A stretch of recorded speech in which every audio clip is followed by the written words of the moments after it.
All these days we are hearing about renewal of our mind. இந்த அனைத்து இடங்களும் நாம் உள்ள புதுப்பிக்கப்படுவதை பற்றி பார்த்து கொண்டிருக்கிறோம். So today also we are hearing about renewal of our mind. இன்றும் நாம் உள்ளம் புதுப்பிக்கப்படுவதை பற்றி பார்க்க போகிறோம். So Ephesians 4 verse 23. எபேசியர் 4 வசனம் 23 24. And to be renewed in the spirit of your mind. உங்கள் மனம் தூய ஆவியினால் புதுப்பிக்கப்பட வேண்டும். നിങ്ങൾ മനസ്സിന്റെ ചൈതന്യത്തിൽ നവീകരിക്കപ്പെടട്ടെ. உங்களது மனப்பாங்கு தூய ஆவியினால் புதுப்பிக்கப்படட்டும். So there is a word. அங்கு ஒரு வார்த்தை இருக்கிறது. Renewed. புதுப்பியுங்கள்.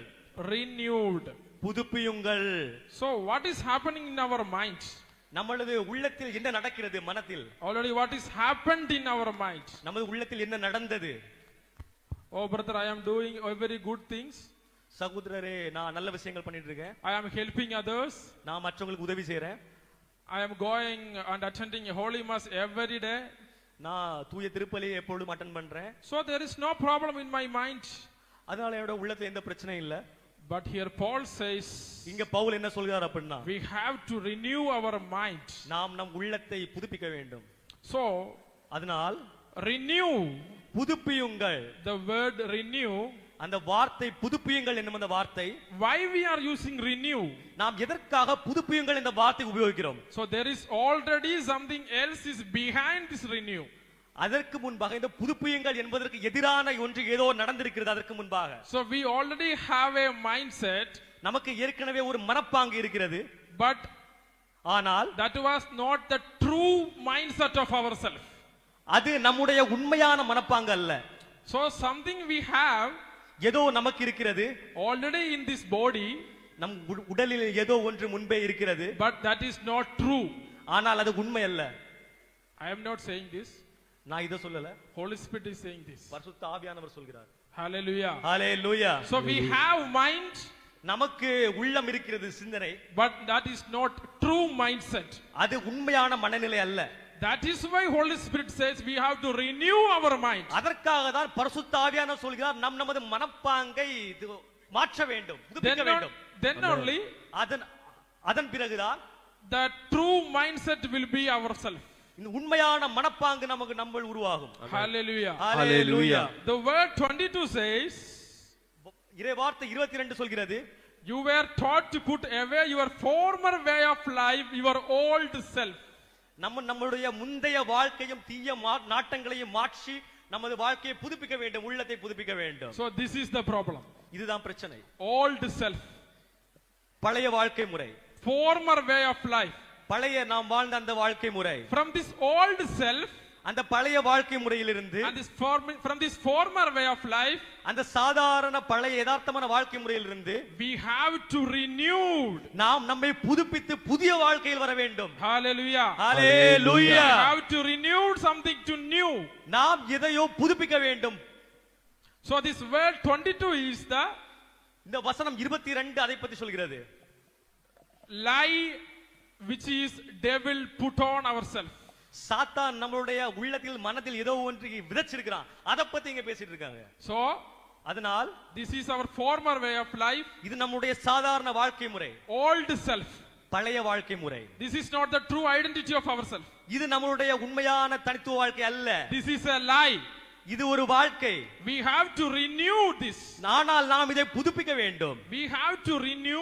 நாம் இதை புதுப்பிக்க வேண்டும். How can we renew that? எப்படி நாம் புதுப்பிக்க முடியும்? By the Spirit of Lord only. தூய ஆவியின் துணை கொண்டு. Hallelujah. Hallelujah. Hallelujah. Hallelujah. That was the word 23 saying. அந்த வசனம் தான் 22 சொல்கிறது. Renewed in the Spirit. பரிசுத்த ஆவியில் துணை கொண்டு நாம் புதுப்பிக்க வேண்டும். The Spirit of the Jesus, இயேசுவிடம் இருந்த அந்த தூய ஆவி is doing this renovation in our mindset.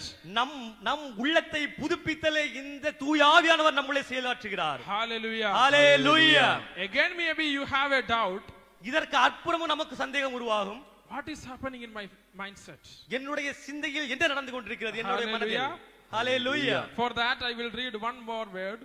அதற்காக நான் இன்னொரு வசனத்தை படிப்பேன். Colossians 1:21. கொலோசியன்ஸ் 1:21.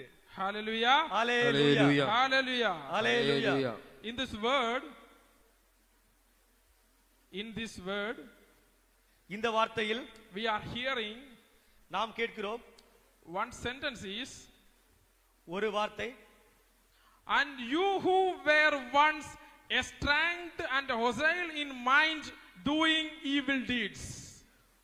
முன்பு 121. முன்பு நீங்கள் இறைவனோடு உறவற்றவர்களாய் இருந்தீர்கள், அவரை பகைக்கும் உள்ளமுடையோராய் தீச்செயல்கள் புரிந்து வந்தீர்கள். So we have an enmity with God in our mind.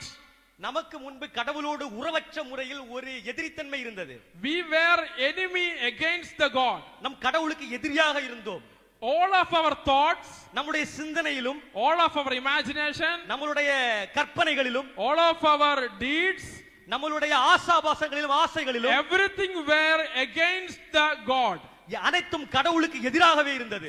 So that's why here Paul says, அதற்கொண்டுதான் Pavul இங்கே என்ன சொல்கிறார் என்றால், you who were once, நீ முன்பு இருந்ததை இருந்து, who were once, நீ முன்பு யாராக இருந்தாயோ, it is in past tense. அது உன்னுடைய கடந்த காலம், இறந்த காலம். Something is happened before today. இதற்கு முன்பாக நடந்த ஒரு விஷயம். So it is already done. அது ஏற்கனவே முடிந்து விட்டது. What is already done? எது ஏற்கனவே முடிந்து விட்டது? The renovation of your mind is already done. நம் உள்ளத்தின் புதுப்பித்தல் ஏற்கனவே முடிந்து விட்டது. Where did this happen? அது எங்கே நடந்தது? That's the way 22 says. அதை பற்றி தான் வசனம் 22 சொல்கிறது. Everybody please attend to that word 22. அந்த இறை வசனம் 22 கவனத்தை திருப்பவும். Read it now. இப்பொழுது படிப்போம். He has now reconciled in his fleshly body through death. இப்பொழுது நீங்கள் தூயற்றோராகவும் மாசற்றோராகவும் குறை சொல்லுக்கு ஆளாதவர்களாகவும் தம்முன் விளங்குமாறு ஊனுடன் எடுத்த தம் மகனின் சாவின் வழியாக கடவுள் உங்களை தம்மோடு ஒப்புரவாக்கினார். So through the death of Jesus, தம் மகனின் சாவின் வழியாக we got the reconciliation with God. நாம் மறுபடியும் நம் வாழ்வை உள்ளத்தை புதுப்பித்து கடவுளோடு உறவு கொள்ள நிலைக்கு வருகிறோம். So the death of Jesus was இயேசுவின் அந்த சாவு என்பது reconciliation of ourselves to the God. நமது வாழ்வை கடவுளோடு வாழ்க்கையோடு அவரோடு இணைக்கிறது மறுபடியும். How it is possible? அது எப்படி சாத்தியம்? Somebody is dead, யாரோ ஒருவர் இறந்தார். then how the dead person can do something? யாரோ ஒருவர் இறந்த சாவு எப்படி என் வாழ்க்கையில் நிகழ்த்த முடியும்? It is not possible. அது சாத்தியமில்லை. How can we believe that a dead person is doing something work? அது எப்படி நம்மால நம்ப முடியும்? Hallelujah. Hallelujah. Hallelujah. Hallelujah. Hallelujah. Hallelujah. Read again this word. மறுபடியும் அந்த வசனத்தை நீங்க படிக்கணும். In this first sentence, முதல் வாக்கியத்தில் he has now reconciled in his fleshly body. அவர் நம்மளது சரீரத்தில் மாமிசத்தில் உருவாக்கிய இந்த சரீரத்தை மறுபடியும் உருவாக்கினார். His body was only dead. அவரது உடல் மற்றும் அழிவுற்றது on the cross. சிலுவையில். Not his spirit. அவருடைய ஆவி, இறை ஆவி அவரிடமிருந்து அழிவுறவில்லை. Hallelujah. Hallelujah. Hallelujah. Hallelujah. So when he walked on the cross, அவர் எப்பொழுது சிலுவையை நோக்கி பயணித்துக் கொண்டிருக்கிறாரோ, when he was on the cross, அவர் எப்பொழுது சிலுவையில் இருந்தாரோ, when he was dying on the cross, அவர் எப்பொழுது சிலுவையில் மரித்துக் கொண்டிருந்தாரோ, he took ourselves on his body. அவர் நம்மளது அனைத்து பாவங்களையும் சாபங்களையும் அனைத்தையும் அவர் உடலில் எடுத்துக்கொண்டார். He took every old self and formerly way of life on his body. நம்மளது பழைய கடந்த கால அனைத்து வாழ்க்கை முறைகளையும் அவர் உடலில் எடுத்துக்கொண்டார். So when he died on the cross in his fleshness, அவரது தம்முடைய சரீரத்தினால் அவர் சிலுவையில் மரித்தார். our old is died on the cross. நம்மளது பழைய அனைத்தும் சிலுவையில் அறையப்பட்டுள்ளன. Hallelujah. Hallelujah. Our old is died on the cross. நம்முடைய கடந்த காலம் சிலுவையில் அறையப்பட்டுள்ளன ஆணிகளால். Our old is died on the cross. உன்னுடைய கடந்த காலம் சிலுவையில் ஆணிகளால் அறையப்பட்டுள்ளன.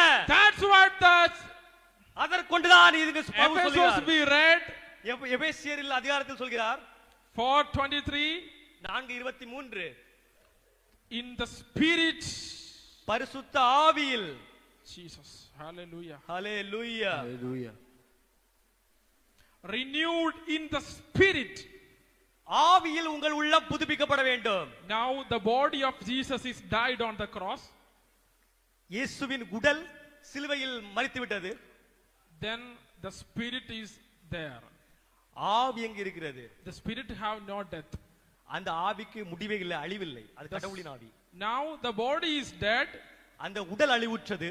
After the next moment of his body death, அவரது உடல் அழிவுற்ற அந்த கணத்தில் the spirit activates. அந்த ஆவி செயல்பாட்டுக்கு வருகிறது. The spirit activates. அந்த ஆவி பரிசுத்த ஆவி செயல்பாட்டுக்கு வருகிறது. The spirit of Jesus is now activated. அந்த ஆண்டவர் இயேசுவின் ஆவி, கடவுளின் ஆவி, அது செயல்பாட்டுக்கு வருகிறது. This spirit is renewing our mindset. அந்த ஆவியானவர் தான் நம்முடைய உள்ளத்தை புதுப்பித்துக் கொண்டிருக்கிறார். While you are accepting this word of God, நீ எப்பொழுது இந்த இறைவார்த்தையை ஒத்துக்கொள்கிறாயோ, நம்புகிறாயோ, this spirit is getting boosted in yourself. இந்த ஆவியானவர் உள்ளத்தை புதுப்பித்து உன்னை ஊக்கப்படுத்துகிறார், உன்னை உருமாற்றுகிறார். Then slowly this renovation is happening in yourself. மெதுவாக மெதுவாக உன்னிலிருந்து உருமாற்றுதலும் புதுப்பித்தலும் உன்னிலிருந்து உருவாகிறது. நீ மாறுகிறாய். This is not a one day program. இது ஒரு நாள் நிகழ்வு அல்ல. It needs time. அது ஒரு process. இதுக்கு சமயம் தேவைப்படுகிறது. How many times we are hearing the word of God? நம்ம எவ்வளவு இறைவார்த்தை நாம் கேட்கிறோமோ